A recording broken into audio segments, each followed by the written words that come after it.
Express, an international courier service.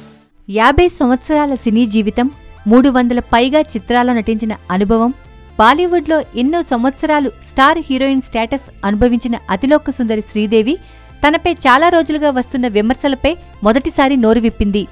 గత కొంతకాలంగా శ్రీదేవి బాహుబలి సినిమాలో శివగామి పాత్ర తాను తిరస్కరించిన విషయంలో వచ్చిన రకరకాల వార్తలకు తన దీటైన సమాధానాన్ని ఇచ్చింది. తన లేటెస్ట్ మూవీ మామ్ను ప్రమోట్ చేస్తూ ఒక తెలుగు న్యూస్ ఛానల్కు ఇచ్చిన ఇంటర్వ్యూలో శ్రీదేవి దర్శకుడు రాజమౌళిని టార్గెట్ చేస్తూ కొన్ని సంచలన వ్యాఖ్యలు చేసింది.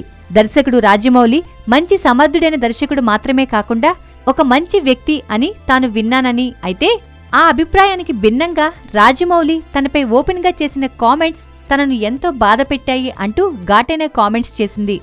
తాను ఎప్పుడూ ఏనాడు ఏ దర్శక నిర్మాతను తన స్థాయికి మించిన కోరికలు కోరలేదని అంటూ ఈ విషయాలను పరిగణలోకి తీసుకోకుండా తాను డబ్బు కోసం బాహుబలిలో నటించే అవకాశాన్ని తిరస్కరించాను అంటూ రాజమౌళి లాంటి టాప్ దర్శకుడు అనాలోచిత వ్యాఖ్యలు చేయడం తనకు ఇప్పటికీ అర్థం కాని విషయంగా మారింది అంటూ ఘాటైన సెటర్లు వేసింది.